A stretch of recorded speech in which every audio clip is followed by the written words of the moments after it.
ladies and gentlemen, I have embarked on a side quest, and my mission is to take down 888 poker streamer Easty22, aka Nick Eastwood. He moans about it and he calls people pigs. So what more fitting way to start this adventure than to name ourselves Vile Pig. We're gonna punish Easty for his insolence. If he wants to get upset about losing, we'll show him losing. In the first hand, we have the ace-10 of clubs here, and we opened in the hijack at 100 snap, which is the 888 equivalent of Russian cash or Zoom, or whatever you want to call it. Easty 3-bets in the big blind. No respect for the Vile Pig. Easty does know who we are, by the way. We're not sniping him. Queen 7-3 is the flop. Easty goes for half pot, and we make the call. Pretty standard. Are we going to stack Easty in the first hand of the video? No doubt he's not 3-betting enough bluffs here, right? Because he's scared. So he's mostly going to have aces, kings, big hands like that. The 6 of hearts on the turn. Easty barrels again. I think he can have plenty of bluffs here, but it is big blind versus hijack. It is an early configuration. And so, you know, already here, we're suspecting he may be a bit value weighted. We go for the call. Don't think Jam's going to be winning here at all. Don't think it's going to be the best play, at least. The river is the jack of spades. This is a card that he should be following through on with most of range. Value is going to want to pure shove, I would imagine. And bluffs are going to want to follow through here because they largely contain a jack. And when they don't, there's going to be sufficiently few of them he wants to bluff. Sadly, Easty goes for the jam and we're forced to fold 1-0 to the villain. He did have pocket kings though. You'll see this if you watch his content. So, you know, no harm done.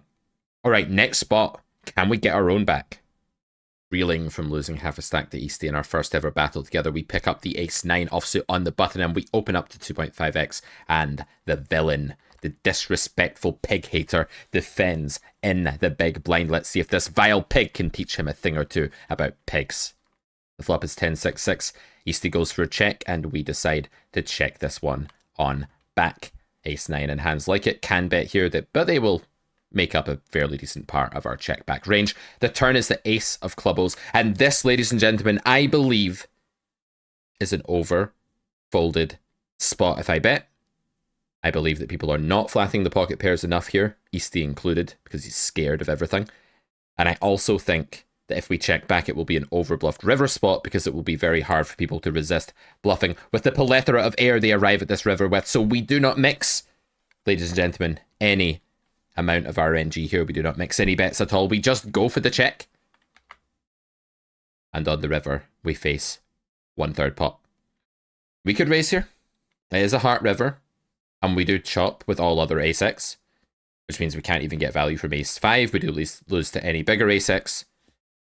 How often are we really losing here? Is Easty's range not just ace-x we chop with and 10x for the most part? And if so, we have a very clear raise. Is Easty mixing enough flushes, 6x, boats, tricky traps into his range here? I think not. I think not. So this vile pig should probably just raise the river small here. See what we can do. But we didn't. We called because, I don't know, man. Just called. I think this is probably a raise. I honestly think in reality, people do not construct optimally here. They have way too much like 8s, 9s, 10x. And not enough good stuff, and this is just an exploit raise. I don't know if it's a raise in theory. Possibly not. But in practice, I think we should have raised here. But at least we got the overbluff out of the jack-9 of spades. Not saying that bluffing this hand is wrong, but I think at 1/3 pot here, only a 5th of Easty's range can be bluffs. If we are to be indifferent, I think this is wildly overbluffed. I would expect that with a naked bluff catcher, a hand like pocket 3s, I would expect to be winning about 50% of the time in this spot. That's why we pure check the turn. 1 back for us, even though we kind of messed up the river. Easty's up some dollars on us, but we're going to make sure it doesn't stay that way. We're going to be playing more in the 888 pool. We're going to be hunting down this pig hater, and we're going to be battling him. But we're also going to be battling the pool in general. And in this video, I played a session today while Easty was still asleep, because he's a degenerate and he doesn't get up until like 2 p.m. And we were playing in the early morning pool, and I'll show you how I've found my first ventures into the 888 Snap 100 NL pool on this side quest. Enjoy the quick analysis, and stay tuned for more collaborations and more battles as we show this guy what it really is to lose at poker. Okay guys, so let's do this in a speed review style. We opened the Jack 10 offsuit here in the first hand in the cutoff.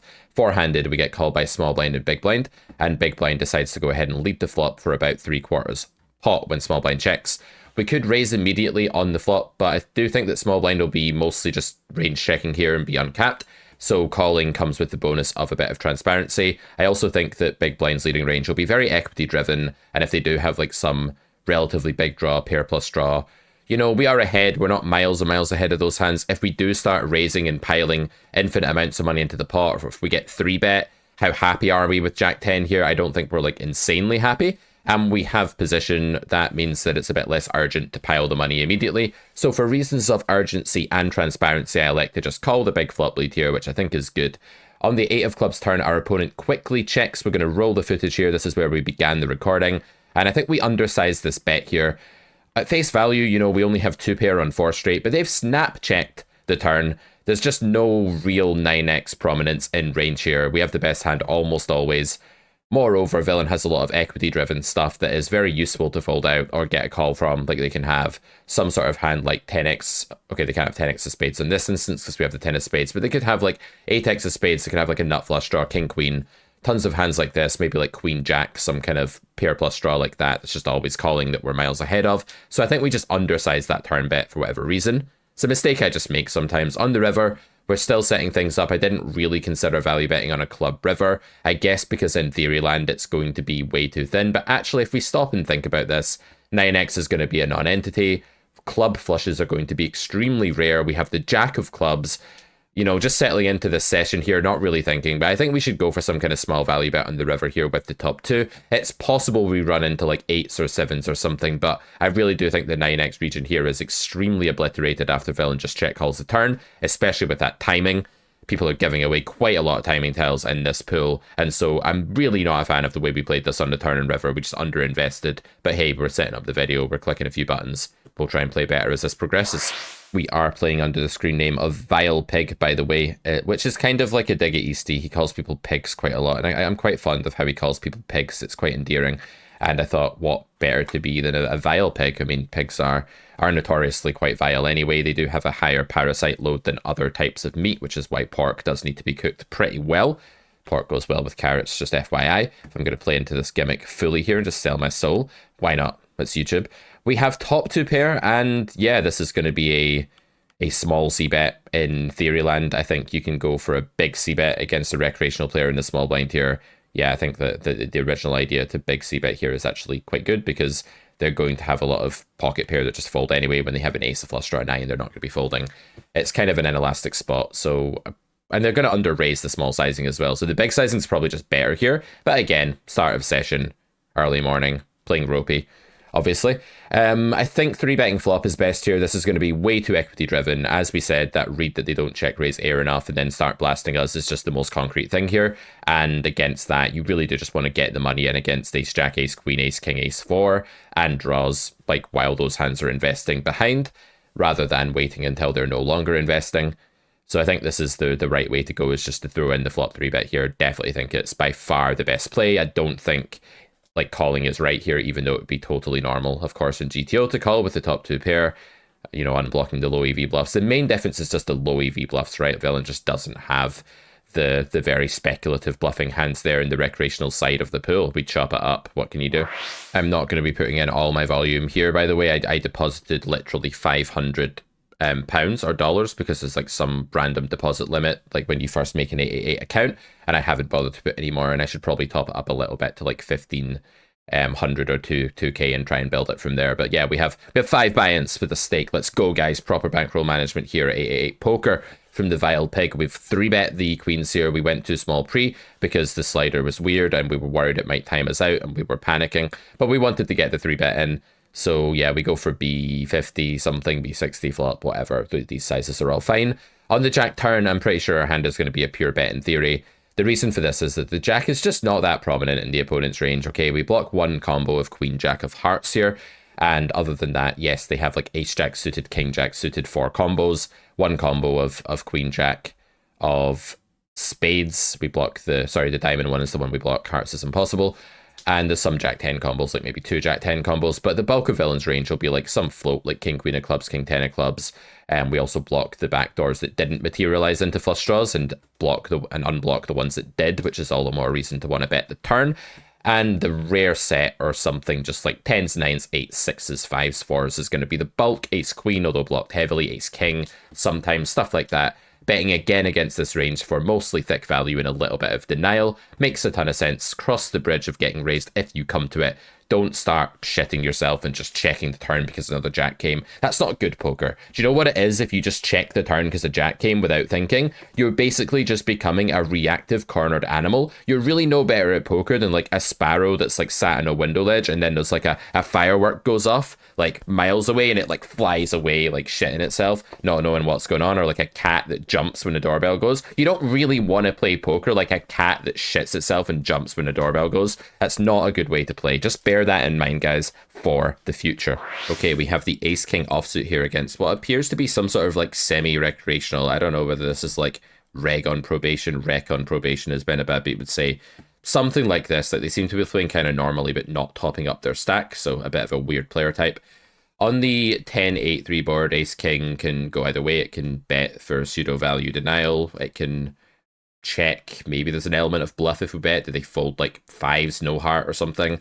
Yeah, there's probably like a mixed bag of reasons to bet here. Check seems okay as well. We turn 4 flush, which is notoriously great for our range, but when villain checks back this flop, I think they're going to have a very, very weak range.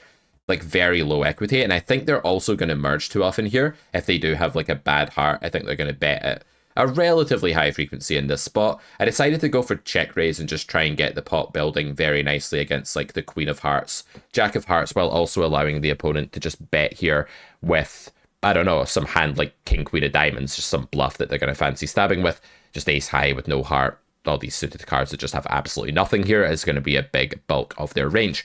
The hand I don't expect to see very often here is the mediocre hand that invests by calling but not by betting, which would be something like Ace-10 or something like that. I just don't expect to see a lot of pocket jacks, Ace-10, pocket 9s, heart, hands like this after they check back the flop. I think those will bet flop at a pretty high frequency, and that's going to just gear the opponent's range towards being a bit more polar to hands that we can just hopefully get the check raise in against for value, and then just like total air stabs that are just going to stab fold, but we want to give them the chance to stab. Check call is interesting here. My fear with it was that people would check back too often on the river with the Jack of Hearts or 9 of Hearts and just again be scared and not realize that they should be going for value with those hands. If I played this against a strong player, I would definitely check call, but against a weaker player, I think I just favor getting the money in now just against their pocket 5s, Queen of Hearts, Jack of Hearts, King of Hearts type holdings. So yeah, this is button. They can have King Queen off with the King of Hearts and stuff like that. I do think that will bet river, but it might bet fold river to jam or something weird sometimes. I think this is maybe the cleanest way just to get these hands we're cooling to stack off and maybe kind of just say they're probably going to underbluff the river anyway if we call there with their really bad stuff. But against a more aggressive, strong player, I would definitely just call a turn because they can both value bet worse on the river and also just find a lot of bluffs with that garbage region. This was a pretty strange hand. We face an open here from the cutoff and we go for a small 3-bet with King Jack of Hearts. Just keeping my sizing down here. I want to 3-bet a lot of linear stuff, a lot of mergy stuff. I'm happy just keeping the pot relatively small. And they lead the flop, which is a bit weird. I don't think it's a thing on this kind of texture. It would be a thing on like 8-6-4 or something like that, some low board.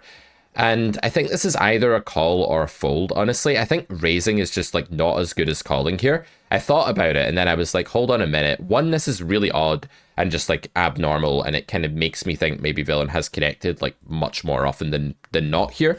But secondly, if villain does just have some mergy hand and we know fish will just lead small with jacks or 10s or 9s in this spot, they're probably going to tell me what they have on the turn, right? They're going to broadcast their hand strength. So the advantage of calling here compared to raising is that you invest lots less money to find out which part of the game tree you're actually on against the recreational player.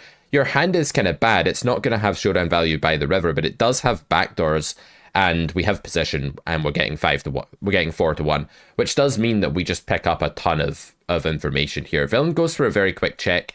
I decide that I'm probably just going to one and done this spot because if I do get called, it's mostly just going to be ace-x here. There will be some 10s, I guess, check calling turn, but I decided that with this combo, I'm probably not going to bluff the river, so I'm just going to go kind of bigger, especially with the stack depth. We face a very weird, unusual line here, which is a jam.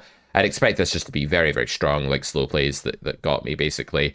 Sets, stuff like that. Maybe some ace-king that's like over-investing and spewing and not really understanding that, you know, you don't have to be a degenerate gambling addict that puts all their money in because they hit a hand of a certain strength. But, you know, people don't always get that. Some people are just completely fueled by the impulse to shove their stack in because ace-king hit top pair. Something like that, you know? So who knows what the recreational player's up to there. But yeah, it could very easily just be a nutted slow play or mergey hand that's overplaying itself, and in any case, we can't do anything. We don't have the odds, as they say.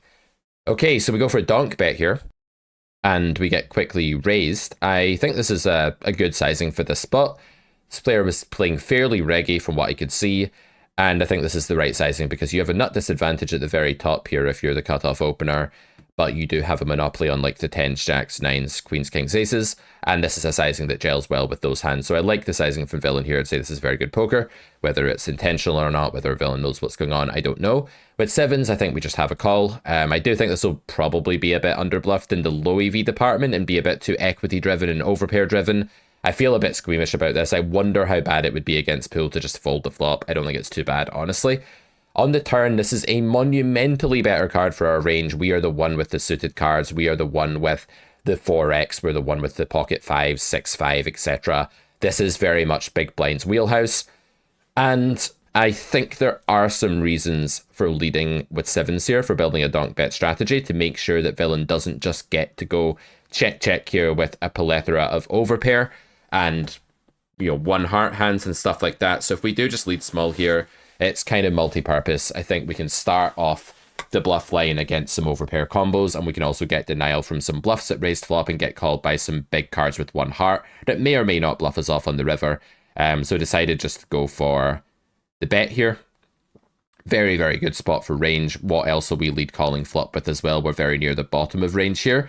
Like all of our 4-3, 4-5 stuff got there. Like it's actually quite hard to have too many combos worse than pocket 7s on the 5 of hearts.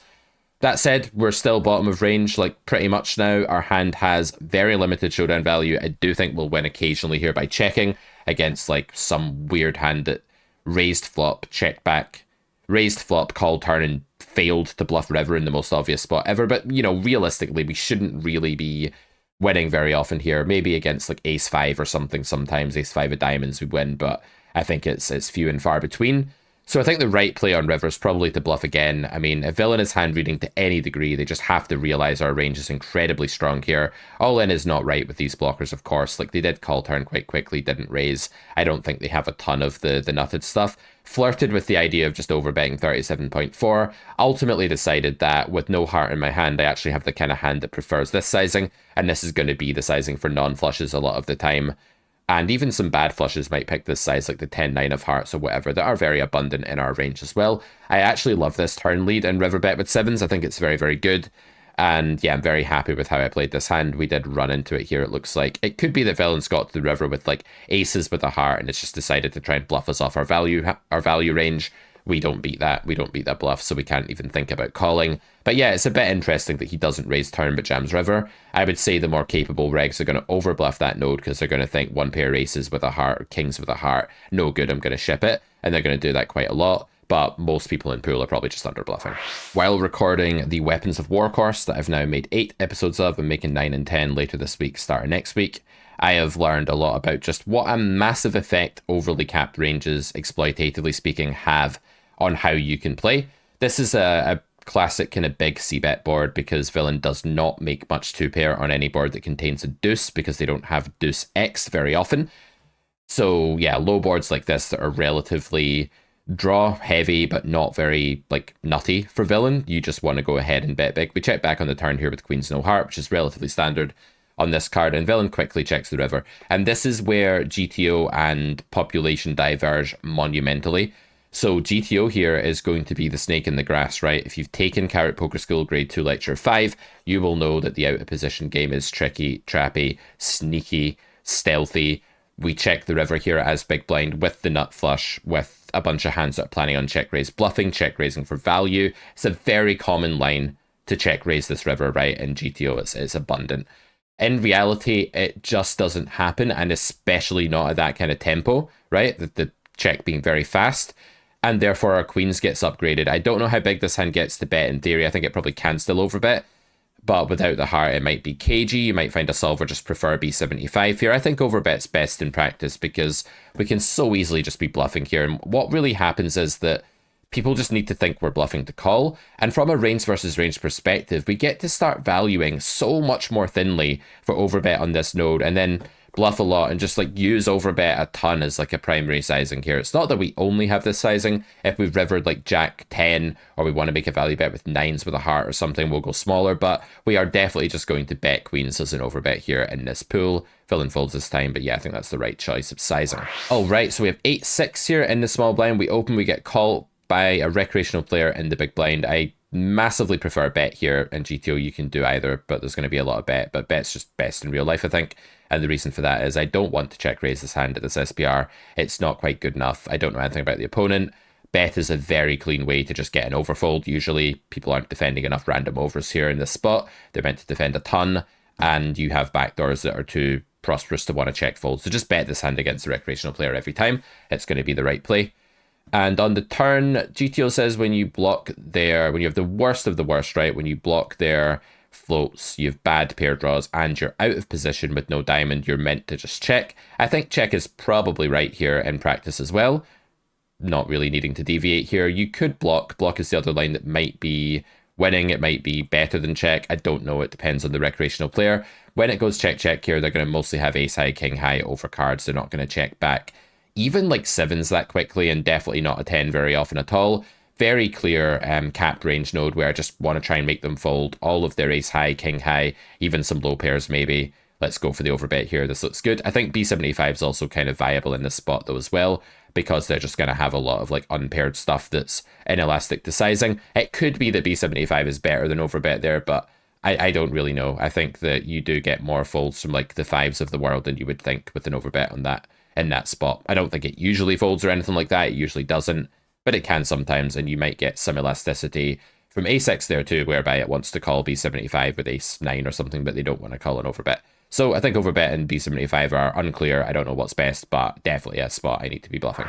We have the pocket potatoes here in the cutoff. I love a bit of this 4 or 5-handed play. Suits me down to the ground. I'm not really a fan of under the gun and hijack, and when I coach full ring students and they talk about under the gun +1 and +2 and stuff, I just want to be sick all over the desk into the keyboard and, you know, have it dribble down onto the floor. This is getting really disgusting. I don't know why I'm getting so graphic with the vomiting, but it really does disgust me that there are like a million positions and there are 10-handed games in the world and stuff like that. That's a really sad thing. Anyway, I forgot to talk about the hand, but basically we flatted the 3-bet, flop went check check, and this is a turn probe node where they're going to be underprotected, but your range doesn't really want to use big sizing because they should have some overpair and stuff like that. In reality, you might be able to size this up as an exploit and just put more money into the pot against their pocket 8s and their flush draws and stuff like that because you're ahead at those hands. That's probably a really nice exploit, actually. I didn't think of it because I was like, I'm going to take the GTO line of betting third pot because I'm very clever and have big poker GTO brain. Yes, yes, very good. And that's what I did. And so it just ended up being maybe a small mistake in exploitative reality. But yeah, they're just going to do a very bad job of checking over pairs here. So you can, again, just like take advantage of the capped range. That is really the theme of playing low stakes poker in general. It's just people are too capped, exploit them. By the way, Weapons of War is also a theoretical course. The idea with it is to add a bunch of weapons to your game, lines, sizes that you don't ever use, that don't occur to you. They are not hanging up in your weapons rack. They're just not there, and they should be. And by watching that course, you can get them into your game and learn how to wield them exploitatively as well. The good old sort of theme at Carrot Corner of combining theory with practice. Dropping November 1st at carrotcorner.com. That is our mission. We've got most of them edited already. I think we're going to hit that goal. I've loved making that course. It's been so fun and I've learned a ton. I hope you will too when it drops on November 1st. When you have kings and you get min the 3-bet, you should probably assume that you're against a weaker player, and you should probably 4-bet even bigger than this actually. I think I don't know why my main leak when I'm playing poker these days is just randomly downsizing stuff too much. Like, I think this 4-bet can just be bigger. Let's get more money into the pot. Let's punish the recreational tendency to just see flops and then fold more. Bad flop for range, you can check, you can bet small. I don't really care what we do, but obviously if you're trying to play strategically, you know, consistently and not complicate things, you can just do this with your range and it's no problem. And yeah, villain thinks for a little bit here, and I'll just skip forward. They actually raise us, and this is a spot you do not want to mess with, guys. You just want to snap fold here because, yeah, like if you think about the range they call the 4-bet with, they have very few natural bluffs here. They have 10s for value, they have ace-king for value, they have ace-10 suited for value, maybe they have 5s for value. Maybe they just have ace-queen, right? That's just like wanting to raise on this board and deny equity or get thin value or something as well from time to time, although that's going to be a rare guess, I would say. But what's happening here is it's just like really unappealing to bluff. Like if you're not going to turn a 10 into a bluff here, which is probably a thing in GTO if you are going to build a raising range, then you're just relying on having like the king X of, you know, king jack, king queen suited combos. We block that very heavily. We are very dead here when behind. We have a very poor bluff catching combo. We do have the king of hearts, but there is absolutely no way it's winning to call here.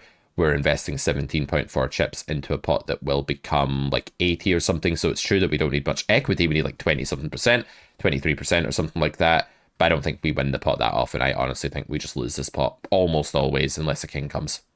And even sometimes then we probably still lose, but very rarely. Facing river blocks is definitely something you want to practice. The idea is you have to call very often, and it would be very easy for your opponent to over bluff. When someone blocks the river at you for third pot, they need to be bluffing only 20% of the time to make you indifferent. So just bear that in mind in spots like the following. We go ahead and use a small bet here on the flop. I actually use big bet here when I know villain is a reg, but I think small bet is better against recreational players. So yeah, I won't go into that too much, but there are reasons for it. They're mostly elasticity based. I like a big bet strategy on this board, but of course, like a small bet strategy is all right as well. Villain checks, I think we have a pretty clear check back on the deuce of hearts turn. With king deuce, it feels like we're blocking a bunch of folds with the king here. We have a tiny shred of showdown, and yeah, we don't want to be doing a ton of betting on the heart turn here, really, in general. So go for check here. There will be some weird third and fourth pair bluffs, probably. I do wonder if this hand is actually one of them. I think it's more likely on a brick, but I don't know. Like maybe this is like a weird GTO spot where betting this hand is okay, but I think it's just going to be pure check or usually a check. And on the river, villain goes for block here, and I think this just kind of has to be overbluffed. And the reason for it is that there are so many combos of missed straight draws, right? Like we do block some of them with a king, but I don't actually care because we need to win 20% of the time. Villain is going to have 10-9, they're going to have 10-8, they're going to have king-10, they're going to have king-9. Raise is an interesting option. With this combo, I decided not to do it because I just have one of the worst hands to do it with, I think. And I think a better hand to raise would just be like something with a heart just to like cut back on those bluffs. And even if I have the ace of hearts here, I probably unblock loads of bluffs because the ace of hearts bluffs bigger when it bluffs, right? So there's lots of hands here I would just way rather raise with than this. That's not to say that raise isn't the best play. Like it still could be. But I don't know, I'm a bit suspicious of how much fold equity I get from the Jack X, sort of Queen X region, pocket nines with a heart region when I've not bet the turn here. And I think on balance, calling is better because it's going to be pretty overbluffed, I think. And we just get to win against those bluffs like easily more than 20% of the time. I think we lose like most of the time here, but I think we probably win 30% of the time. Something like that would be my guess, like just under a third, more than a quarter. That would be my assumption. Some regs just don't block bluff and you never win against those guys, and others way over bluff and you win like half the time against those guys or more. So it does even out in the long run. Pretty easy call though. Don't fold the spot. You know, guys, when you get stuck in the trap of thinking, I'm either right or I'm wrong, I win or I lose, it's binary, it's black or it's white, you end up sort of like condemning yourself for making calls like this. You're like, oh, god damn it, I was wrong, he had it, my read was off. No.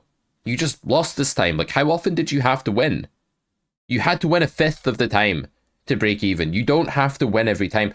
People's brains play tricks on them and they get locked into this habit of thinking they need to win every time, that losing's untenable. It's unacceptable. How can losing be unacceptable when you're facing one third pot, right? If you're folding here because you're terrified of being leveled, and I did this recently at the start of a session with Ben a Bad Beat, I made a really bad fold to a block on the river, because at the very start of my sessions, I sometimes play like an absolute moron. It just happens. But yeah, you know, when I get into flow state here, I'm never folding the spot. And I see students fold this spot all the time. And I do think it's like a big mistake that actually adds up in the long term when there are so many bluffs that arrive here. Yes, it feels like you've been milked. You feel like they've got one over on you, but it's an illusion. It's not actually the case. Okay, let's wrap this up with a cold 4-bet pot. You can keep your cold 4-bets relatively small here. You're in position. Villain's a bit handcuffed already. They have like a wide range here. It's also like quite good to lose the minimum against button when button jams and you're bluffing. That obviously we're not really doing that so much with this guy being short. And yeah, like we're going to be more value heavy here probably, although I don't think that it's like necessarily terrible to bluff. You just need to go a bit more equity driven with hands that can call off, like ace queen or something like that maybe. But anyway, we go for like the range bet idea. We get snap called. The queen turn is very, very good for range. The main mistake I see people make here is that they lock themselves into, again, this rigidity of thought. SPR is 1, so I can't play anything other than pot all in. That's not true. You should use third pot here because your opponent's extremely polarized to a jack, a bow, a queen, or something bad, and therefore going all in just doesn't really make any sense. Yes, it's getting a bit wetter, but they don't really have many of the draws that would conventionally constitute that wetness being relevant. Like they don't have a lot of 10-9, they don't have king-10, they don't have club-club. It's a 4-bet pot. There's just very few of those combos. So it's actually just a dry sort of board where they're actually quite polarized to queen x, jack x, and then nothing on the other end of range, like something awful like sevens. So yeah, you can just go small there. Look at the chips just sort of flowing down into our stack. So we pick that one up. I'm going to be doing a lot of betting at the small sizing there. Don't jam the turn there. It's just not good. Alright guys, that takes us to the end of another video. If you're looking for a fairly cheap course just to get your teeth into while you're waiting for Weapons of War to come out and you've not taken it yet, then do check out Cash Injection, which is our 10 exploit quick fix course. We go into some solvers, we look at some node locking, we basically identify 10 lines that work very well against human opponents at all stakes up until you get very high. Sometimes people ask me like, hey Pete, do your courses apply for 10NL online? Do they apply for 2.5 live? And it's like, humans are humans. You know, for the most part, the leaks they have are very universal, and that's why like mass data and population analysis like we do in grade E of the Character Poker School works, right? So don't worry about like what stake a course is made for. It's not a thing. It's not like you're studying, I don't know, physics and you're either doing A-level physics or you're doing like a post-grad. It's not like that. It's just that humans exhibit the same types of leak all the way through the stakes, but they become a bit less common and a bit less extreme as you move up. That's the way to think about that. I just wanted to address that question because someone asked me it very recently and it's just kind of fresh in my head. All right, guys, I'll see you next time for more content. Let me know if you like the 888 Snap Poker quick hand review format. Happily make more of this. With Easty, without Easty. Hopefully we'll hunt Easty down, take a bunch of stacks from him very soon. Until then, run good at the tables, and I'll see you later.